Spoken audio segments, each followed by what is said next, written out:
Chris Carter here on the Locked On Steelers podcast. It's Wednesday, which means we got Nick Farabaugh on the show. We got to talk about this OC search the Steelers are going on because it's still ongoing, unless Omar Khan surprises me again at night. But the Steelers, two of the big names have dropped out. One name is propped forward. We'll talk about those names, whether the Steelers might lose their defensive identity, and our Stars and Skulls grades finals on the running back class this year. All here on the Locked On Steelers podcast. Let's get into it.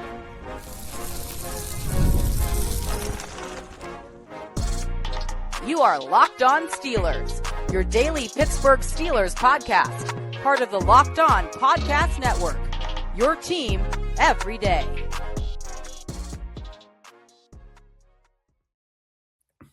Hello and welcome to the Locked On Steelers podcast. I'm your host, Chris Carter, bringing you your daily dose of all things on the Pittsburgh Steelers. As always, you can find this show on your favorite podcasting apps and on YouTube. Like this video if you enjoy it. Subscribe to this YouTube channel to get all of your daily Monday through Friday episodes, as well as our bonus content. We thank you for making us your first listen every day because we're your team every day. A reminder, the Locked On Steelers podcast is part of the Locked On Podcast Network, which is now the #1 sports podcasting network in the world. As I said before, we're joined by the man himself, Nick Farabaugh. He's back from PennLive.com. Nick and I were in Mobile, where I did my first ever two-person setup in a kitchen. That was a lot of fun. We'll see each other again at the Combine in a few weeks here. But before we get into any draft talk, or actually today's not going to be pretty much draft. It's back to the coaching search because the Steelers are now looking at another person for their OC job. Scott Tolzien, the guy that you and I talked to while we were at the Senior Bowl, who was said to be on it, set for an interview with the Steelers, isn't taking the job. In fact, he's sticking with the Saints. And that comes as a bit of surprise, at least to me. I thought, hey, this guy worked under McCarthy, literally played under McCarthy, coached under McCarthy. A lot of that seemed to line up with what the Steelers could try to do there. But it didn't work out. He's staying with the Saints, and now all eyes turn to Brian Angelichio, the Vikings pass game coordinator for the past 4 years, and what he could bring as an offensive coordinator. And granted, Nick, Mike McCarthy has said Steelers, the play calls for the Steelers offense are going to run through him, but the OC is still a very important role, even when they're not calling the plays. What's your look at Angelichio, what he brings to the table, and as far as what the Steelers should be looking for as an offensive coordinator? I've actually long thought that their OC should probably be a little more run game minded personally, just because of how slanted the staff looks to be towards the pass game. You think about Frank Cignetti Jr.'s coming on board. He's a quarterbacks coach background. McCarthy's all quarterbacks coach background. I think that they needed somebody that's heavily focused towards the run game. And I think Angelichio is interesting in that respect because he's a tight ends coach. And I don't feel like we see a lot of tight ends coaches become OCs anymore. It's mostly the quarterbacks coaches that come up, or the passing game coordinators. Sometimes those passing game coordinators don't even have position coach designations. But Angelichio does. He's the tight ends coach and pass game coordinator with the Vikings. I'm interested because of the mesh of influences he has, Chris. And, going under Kevin O'Connell, a McVay branch, I think it's kind of an interesting little meld here between McCarthy's West Coast system and maybe what Kevin O'Connell does. You can modernize the run scheme. I think that's one thing about Mike McCarthy's scheme that's a little bit outdated is the run game schematics. If you bring somebody from Kevin O'Connell's scheme who is clearly at the kind of cutting edge of that, the swing back towards gap concept, that's been a McVay thing over the last year or two. That's, I think, pretty interesting advent to this. Tolzien, to me, I liked Scott Tolzien. I think he was a fairly interesting name because he's a young up-and-comer.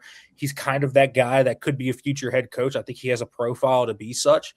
Angelichio is kind of a different type of profile where if you're a tight ends coach, Chris, think about all the things you have to know as a tight ends coach. You have to know protections. You have to know run schemes. You have to know the passing game. You have to know all of these different things because the tight ends are so multi-dimensional in the pass game, the run game, protections, all of that. So it makes them really underrated OCs and the ability to kind of understand the whole scheme of the offense. So I'm intrigued by him. He's never been an OC before. I think he can bring a different flair that the McCarthy scheme and the staff doesn't have yet. And so I think that's good when you can bring in different voices from different trees, different branches, infuse different things from different people. That's always a good sign for a healthy staff.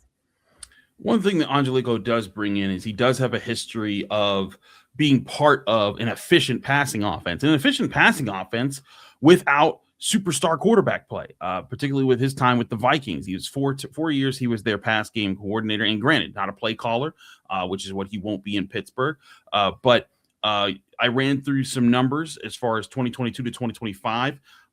In 2022, they had the second most passing yards, the 10th best yards per attempt, the fourth most passing touchdowns, the third best passing explosive plays. In fact, in all three of those seasons, they ranked in the top 5 in explosive plays, the top 5 in total passing yards, top 10 in yards per attempt in each of those seasons, and top 6 in passing touchdowns in all three of those years. Now, that fell off like a rock in his last season in 2025, where they ranked 30th in passing yards, 25th in passing efficiency, 24th in passing touchdowns, 28th in explosive pass plays, partially because the quarterback play definitely dropped off in a big way. But one thing that he did was he made that offense efficient and did it without superstar quarterback play. Now, granted, Sam Darnold looks a lot better right now as he's about to be playing for a Super Bowl. But part of it also was the infusion of receiving talent that they had in Minnesota. And I think that's another reason why I think there's going to be an emphasis for the Steelers to go fix up this wide receiver position this year,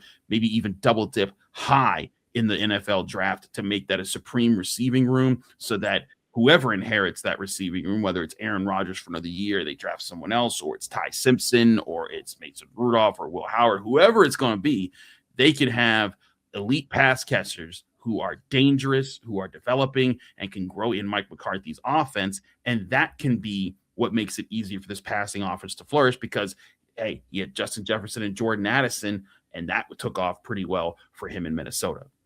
Yeah, it did. I mean, Angelichio being the passing game coordinator and having those things. I mean, you think about kind of the things that McCarthy does really well. He does a lot of good stuff from the shotgun, spread looks. You know, that's kind of where Dak Prescott really thrived out of those looks.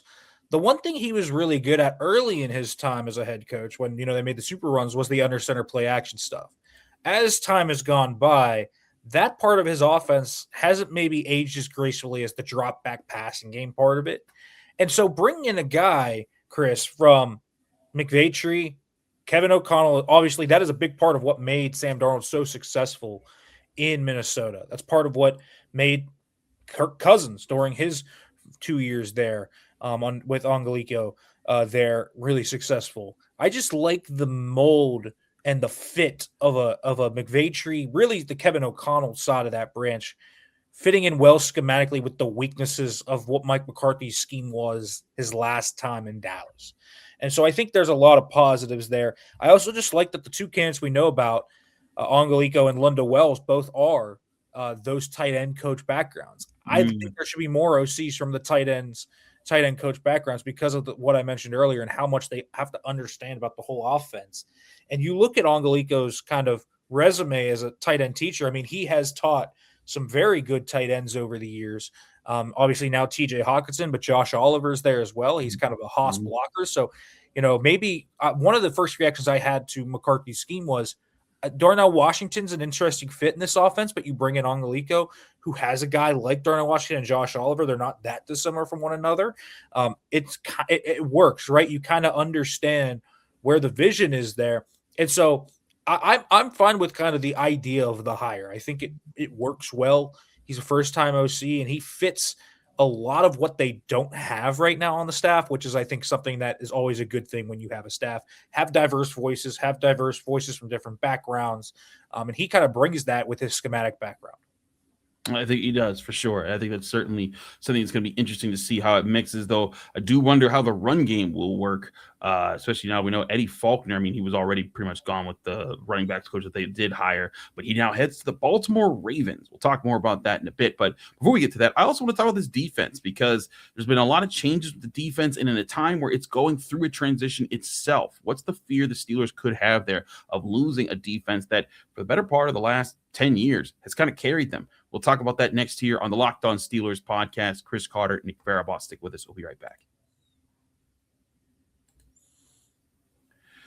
But first, I want to remind you that this show is brought to you by TurboTax. Of course, you always got to go to TurboTax to be sure to get to your tax solutions right on the money. And also, TurboTax will be the service that's helping you as far as getting your taxes done on time, because TurboTax full service is a service that gets your taxes done with a trusted local expert from start to finish without the stress or the guesswork. Instead of spending hours trying to figure out forms, you can meet with a local TurboTax expert in person or connect online.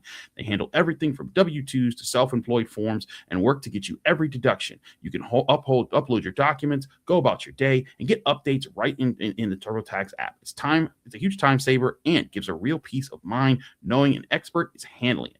For a limited time, you can have your taxes done by a local TurboTax expert for just $150 all in if a TurboTax expert didn't file for you last year. Just file by February 28th.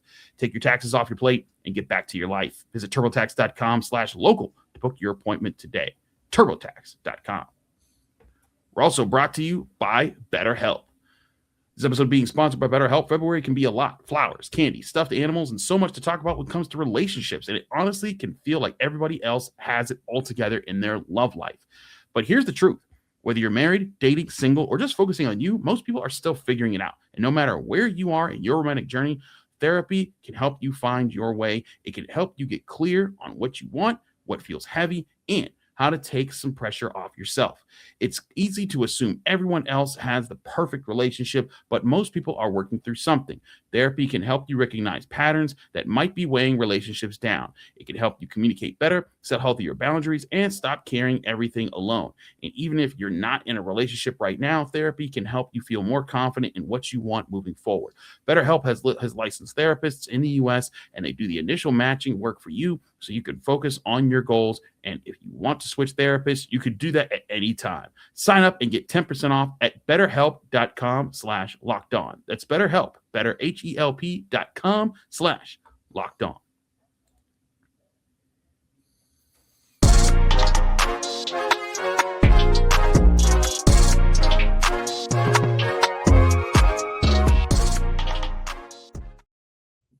Back here on the Locked On Steelers podcast, I'm your host, Chris Carter, here with Nick Farabaugh of PennLive.com. Nick, let's talk about the Steelers' stance on their defense right now.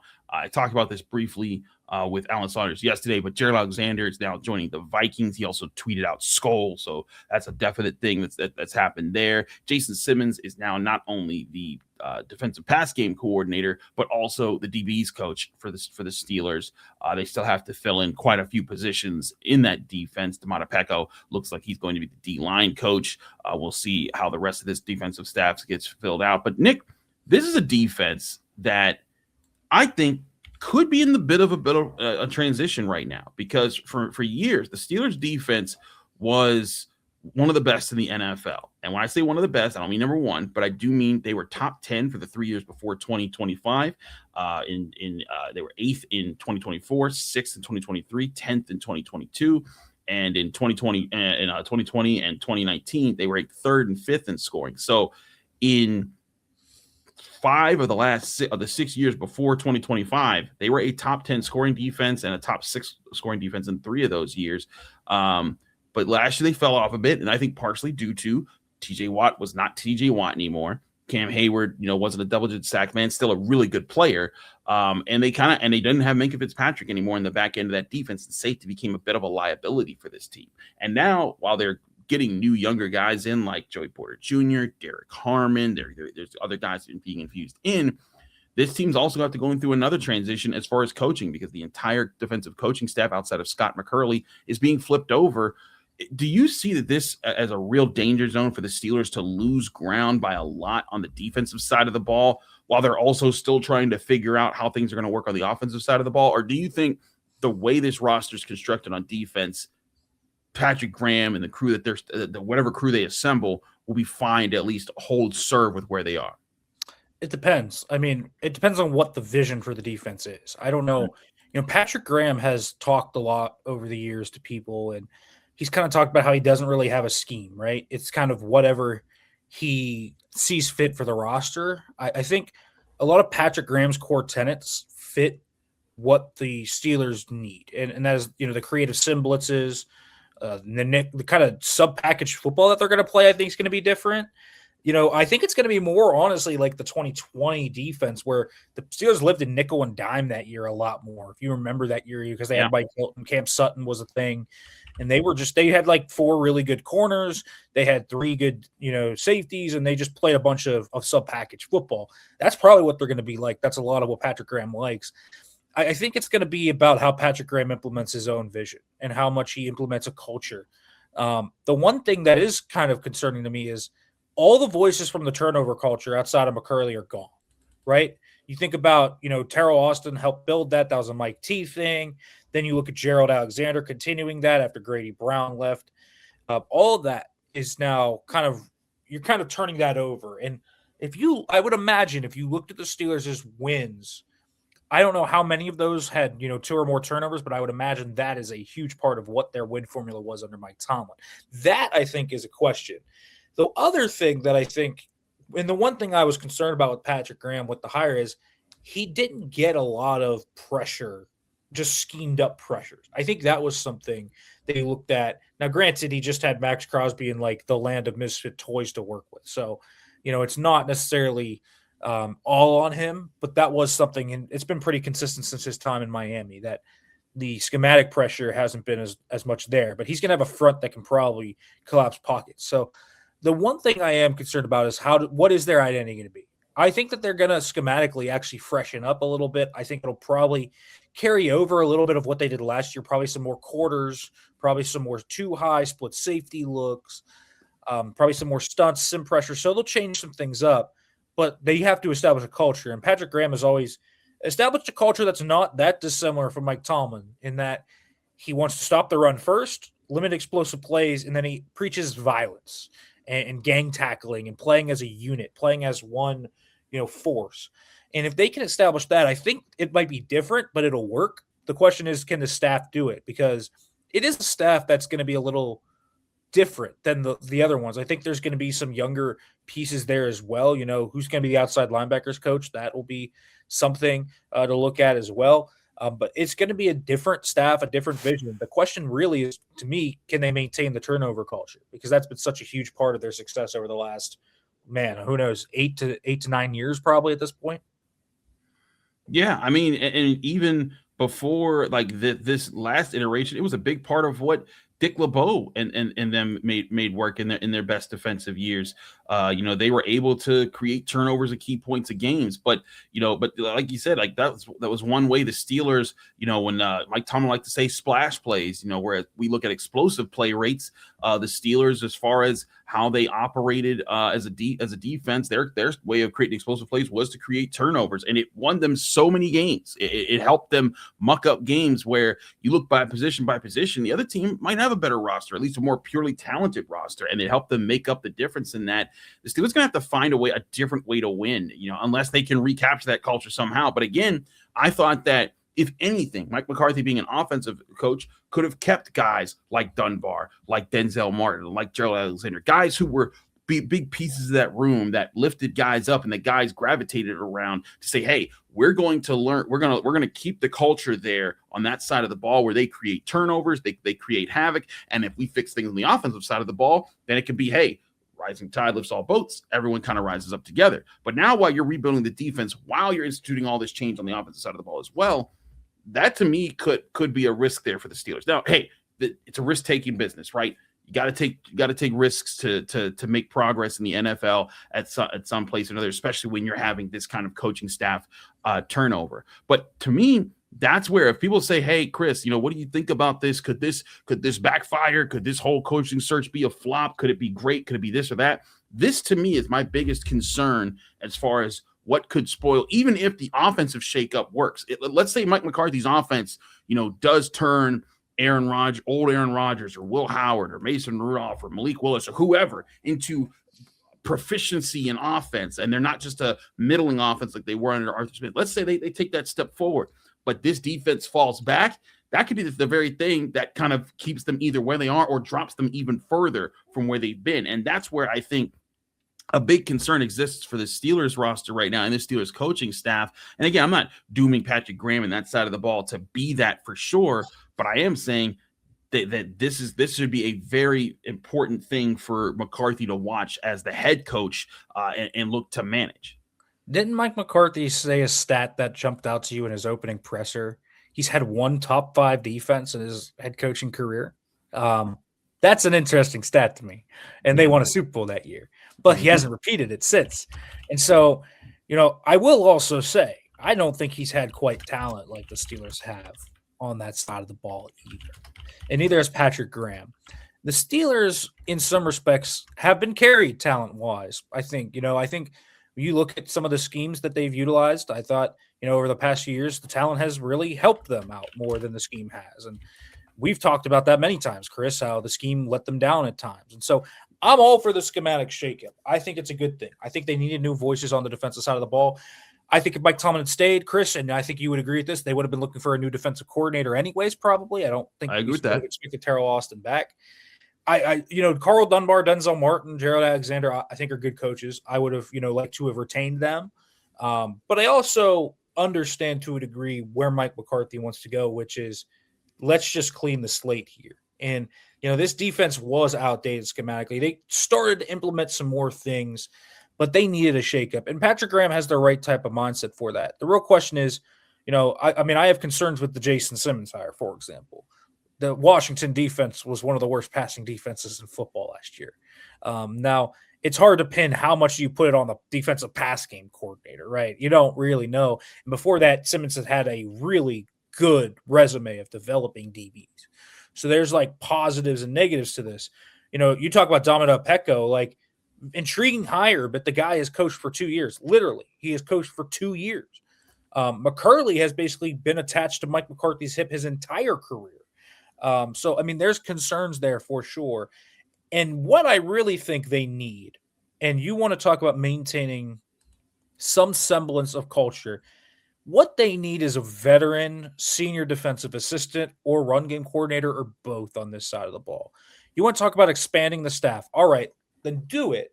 And by doing it, they need another veteran coach here that's been there, done that. Like, listen, he's worked with a lot of good veteran coaches. Like, is anyone going to object if they bring in, like, I don't know, Mike Zimmer as the senior defensive assistant?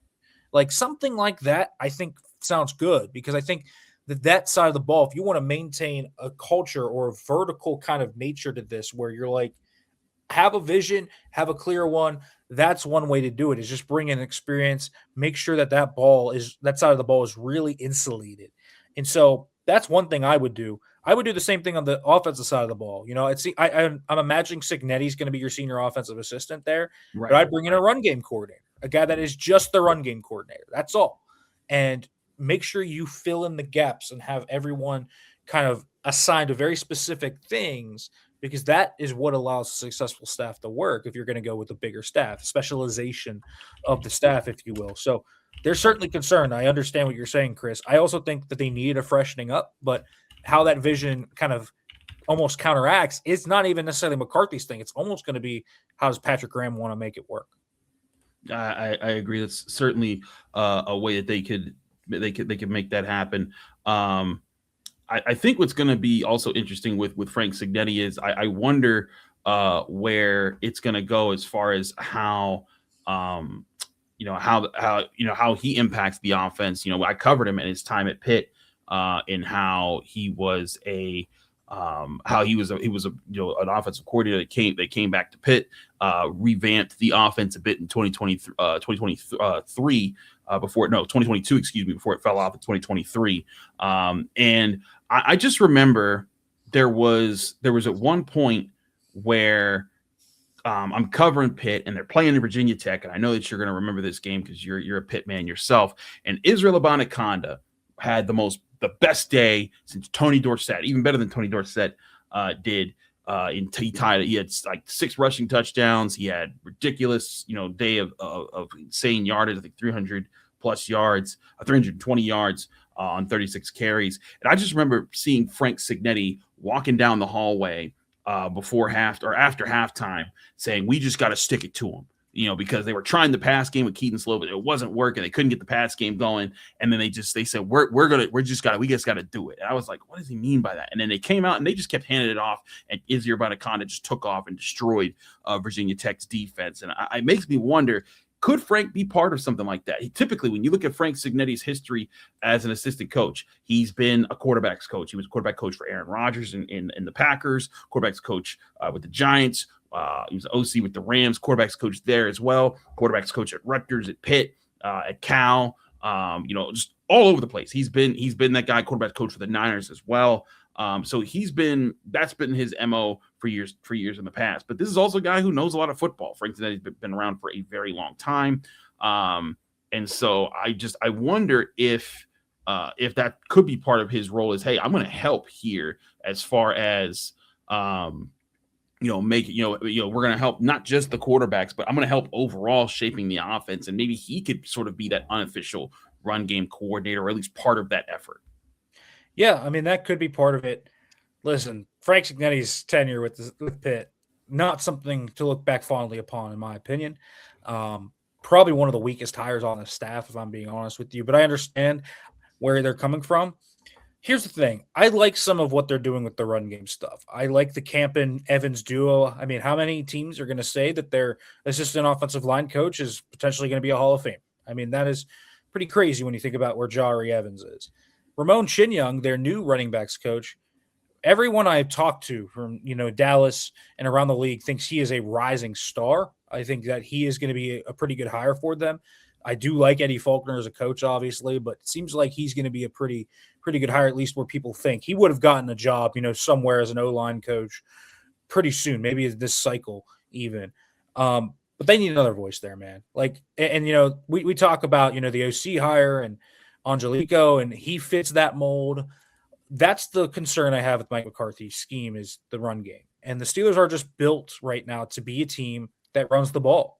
They have the pieces to do it. They have young offensive linemen. They have a running back, maybe two, depends on what Kenny Gainwell decides. They have a running back that they can really lean upon in Jaylen Warren.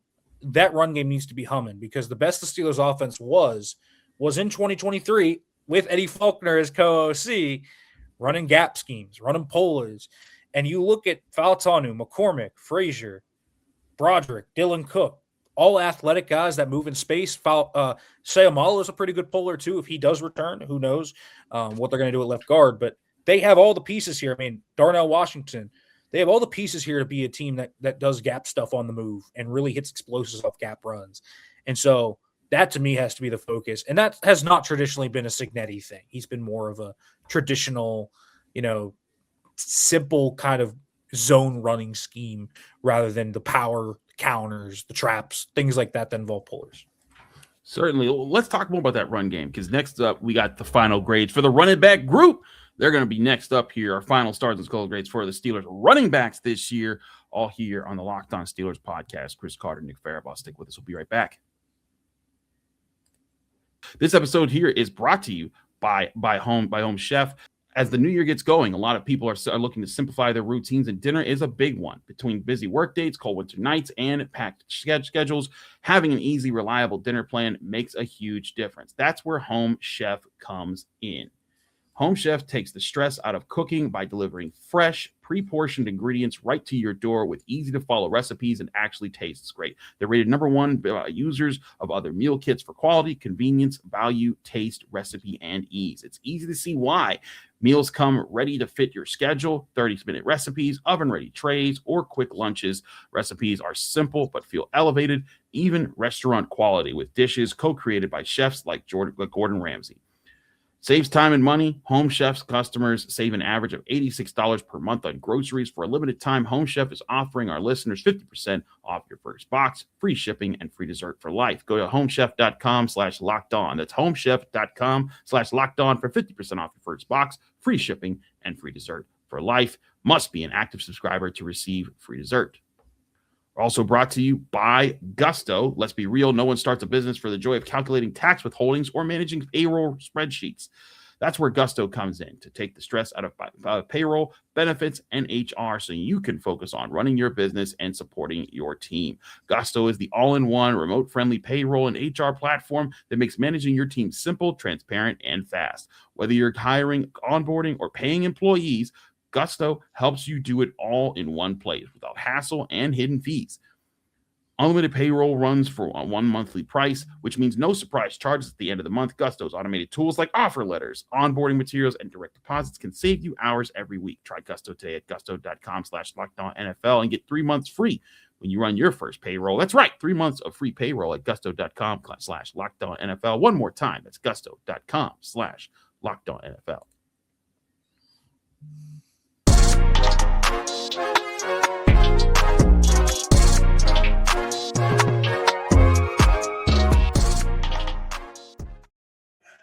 Back here on the Locked On Steelers podcast. I'm your host, Chris Carter, here with Nick Farabaugh. We continue our episode here today, going over things on the Steelers. But now it's time to get to the Steelers' final grades on the running back position. Of course, all season long, we did our stars and skulls grades, where you got 1 to 3 stars for good to elite play, 1 to 3 skulls for bad to all-time terrible play, and of course, the dreaded bus ticket grade if you had a truly terrible game that was unforgivable. But let's get to our grades here because we've been tallying them up, and we started with quarterbacks yesterday with Aaron Rodgers and Mason Rudolph. Go check out that episode if you want to see those final grades. Nick, we start off with the running backs here because we were talking about the running backs. Let's start off with the third string running back. Not much to really take note of here because it was Caleb Johnson. Did not have that good of a year on the year. No star performances, 4 skulls. Didn't give him a bus ticket for that dropped ball in the end zone that might have been the causing factor of why they lost to the Seahawks, who could be the Super Bowl champion this year. I gave him a D grade for that. 0 stars, 4 skulls. Also didn't play a lot. Got benched, and I do not grade. And I'll say this for future notes because there's going to be other players this applies to. I do not apply grades for you not playing, whether you were hurt or benched or for whatever reason. The grade is purely on what you did when you were on the field. So that's why it wasn't like an F grade where he was out there a whole lot. But granted, still not a good look for Caleb Johnson. Nick, you and I were big on Caleb Johnson during the draft process. What do you think got in the way this year of him? Youth and inexperience. He never looked comfortable to me. I never looked comfortable scanning and reading, pressing the line, doing things like that, maximizing it with his vision. Never really caught on as a pass pro guy, so he didn't have any discernible advantage over Warren or Gainwell. And he came into the year needing to work on his receiving ability and pass pro. I mean, he was a pure runner. That was kind of the thing about him, was he had to really round out the rest of his game. I'm not sure he did that, and the vision stuff made him not be a viable early down runner. That instead went to Warren while Gainwell rose and became kind of that and the third down back. And so he didn't play much, man. I mean, I think a D is completely warranted. If you had given him an F, I wouldn't have blamed you for it. It really was that bad of a season for him, honestly. And I know you said you didn't, grade for him not getting on the field, but he didn't get on the field because he botched that kickoff one. It got removed from kickoffs in week 2. And then he did nothing when he got the chances on the field, man. So I don't know. You hope he bounces back. He was a really young rookie. I think he was 20, right? He was very young.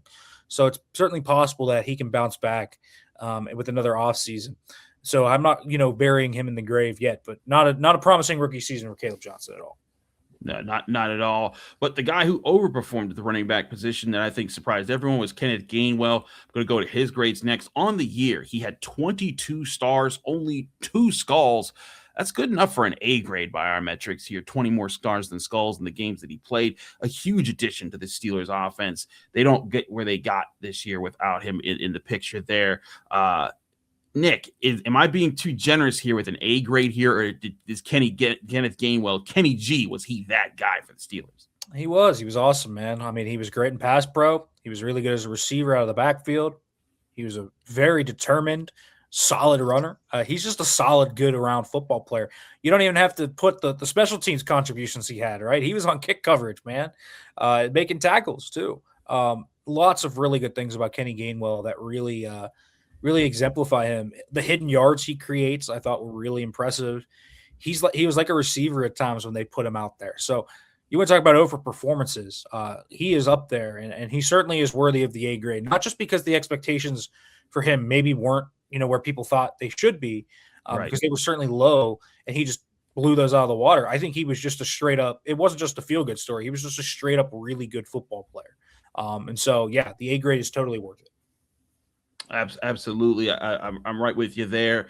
And then, of course, the guy that was the number one running back for the team got a better grade. Jaylen Warren finished the year 27 stars, only one skull. I had him on him for the season. That is an A+ grade, whenever you get like 25 or more stars over skulls in the games that he played. Fantastic year for Jaylen Warren, proving a lot of people right, the people that believed in him. And Nick, you and I talked about how well he did when it came to pass pro, what he did out of the backfield, and when he had the ball in his hands. The Steelers' offensive line playing a lot better than it had in recent years also played a big role in that. But Nick, when I went back and I looked at my grades here, the running backs position is the only position where I gave out A's to multiple players in it. Every other group, there might have been an A with a B+ or multiple B+, but I didn't give out too many A's this year. And for these two to get it, I think it speaks volumes to what they did for the Steelers offense. How could you not give Jaylen Warren an A? An A+ too. The trend I like: 2023, 4 fumbles. 2022 or 2024, 2 fumbles. This year, just 1. I like it. The ball security is improved. He's still an absolute demon in pass pro. That's always been Jaylen Warren's game. He's always been an elite pass pro back. Him being able to create so many yards by just breaking tackles at his size. You look at forced missed tackles per touch. You want to know where he ranked, Chris, this year? Where did he rank? Third. The only 2 ahead of him, Bijan Robinson and Jonathan Taylor. That's pretty good. Pretty good company to keep. Yeah, it is. And this is he just is such a delight to watch. He is so physical. He's such a smart, cerebral player. He's got great hands. You could just toss it out in the flat, and he'll break 2 tackles and turn what should be a 2-yard gain into an 8-yard gain. There's hidden yards. He is a true throwback type of back. He gets thrown into like what I call the muscle hamster category. Everyone throws him in with like Doug Martin and MJD. And, you can even throw in like Michael Turner there. And he really is a very similar type of running back to those guys. I just have never understood really, Chris, how he just bounces off guys. He creates hidden yards everywhere. He's a smart player. There's a lot to really like about Jaylen Warren. And it's a very good thing that they signed him to that extension in August, because it was completely warranted, completely deserved. And he got this chance as the lead back, and he took it, and he proved why he should be that. Now, Nick, I want to make this comparison, not as the styles of running back, but for the significance in the times that Jaylen Warren is versus this other guy was. Jaylen Warren, cousins with Willie Parker. Could he be the Willie Parker for this generation of Steelers? Willie Parker, of course, a holdover. He was a backup running back for pretty much most of his time under it with Bill Cowher. And then towards the end of Bill Cowher's reign, he took over as a starter, became the guy of the running back position after Jerome Bettis retired. Everything was looking like that. And then he was the guy that kind of carried the rushing offense for the Steelers in the early years of Mike Tomlin. And also, he was 27 years old when Mike Tomlin took over as head coach, and then carried forward the new years of the offense. Mike McCarthy inherits an offense that will have a 28-year-old Jaylen Warren coming off of his explosiveness, coming off of just turning from backup into starter. Could you see him having that kind of an impact, like a Willie Parker-like impact for this next upcoming era of the Steelers? I could. I've long talked about it. I just think Jaylen Warren is really good, man. If he had been given, not that he should be given like the full workload, because I think there are injury concerns just with his size and his play style. Yeah. You got to kind of rather say whoa than sick him, but like you got to pull him back a little bit, right? Mm-hmm. But we're talking about a guy that can be the anchor of your offense. I mean, him and Kenny Gainwell were the anchors of this offense. Let's keep it blunt there. They were the reason they were able to destroy teams after the catch so much this year. Mm-hmm. When you talk about how hard it is to create a yak-based offense in the NFL nowadays, and it just is, because teams play umbrellas, they play the flats really hard, they're able to kind of corral, And even when there were teams and matchups this year, Chris, where teams sold out to the flat and they just couldn't stop them, and they couldn't stop Jaylen Warren. And so, yeah, he can absolutely be the Willie Parker, the starter for the future. And, I would like to see Kenny Gainwell be his running mate. I think that they should sign him to a 2-year deal and have that be that duo. And I think that would be a really strong duo, very strong foundation to their offense with Mike McCarthy coming in. And I'm just very high on those two because they also, the thing about Warren and Gainwell is it's not like they were run to the dirt over the first few years of their career. The longevity should still be there for a few more years. Jaylen Warren, I think, is going to be one of those guys that even as he approaches 30 is probably still going to be pretty good just because he hasn't had the sheer amount of touches some of these workhorse backs have had. The Steelers are the only team in the NFL to have two guys rank in the top 10 out of the running back position when it comes in yards after catch. Kenneth Gainwell came in 4th with yards after catch. Jaylen Warren came in 8th. Pretty good company for both of them to keep. Nick, last question here. Do the Steelers keep Kenneth Gainwell? It seemed like it would be a surefire thing, but with this coaching staff turnover, not everything's a given. Do you see him hitting the open market? I think the question is going to be, do they want to pay 2 running backs? It's not going to be that much, right? I mean, Warren's not making a boatload of money. I don't think Kenny G would make a boatload of money, like $5 million a year. It's not much, and they have the cap space to tie up, 11 to 12 million per year in the running back position. It's not some expensive investment that they kind of have to even be. Honestly, they don't even need to be kind of against the edge on it. They have so much cap space. There's like this weird narrative going around. The Steelers are like in cap hell. I just don't see that. Same. And so, I look at Warren and Gainwell, and that's the type of duo you want. And for McCarthy's scheme, I mean, we talked about this. How much spread looks does he utilize? A ton. Like Gainwell, you could split Gainwell out, man. You can do so much with him as a receiver in that scheme. You can utilize those spacing looks to get Gainwell good matchups. McCarthy talked about how much of it's a mashup game. I'll take Kenny Gainwell on linebackers every day of the week. So, yeah, he fits this scheme really well, too. So I see no reason why Kenny Gainwell shouldn't be back. It makes no sense to me if he's not. But I do think, if I'm Kenny Gainwell, do I at least see what's out there? Probably. I don't think that there's any reason not to, but I also think the Steelers should make it a priority to get him under contract before free agency hits. Absolutely. I think that it behooves the Steelers to keep Kenneth Gainwell around at least another 2 years while they wait to see what happens with Caleb Johnson and to keep him around there. But that's the Locked On Steelers podcast for today. We're way over our time. Nick, thanks for joining me here on this episode. Let people know where they can find you, follow you, get more of your work. Yeah, you can follow me on Twitter at Farabaugh FB. You can check out my stuff at PennLive.com/Steelers and check out the YouTube channel, the Steelers Blitz on PennLive. Absolutely. He's Nick Farabaugh. I'm Chris Carter of the Pittsburgh Post-Gazette. You can find me on Twitter, Instagram, TikTok, Blue Sky, wherever you get social media. My handle's at Carter Critiques. Read my work at the Pittsburgh Post-Gazette by going to post-gazette.com. Find me here every day, Monday through Friday, on your favorite podcasting apps and on YouTube. Like this if you enjoyed. Subscribe to this YouTube channel to get all of your daily Monday through Friday episodes. Back here tomorrow with another episode of the Locked On Steelers podcast.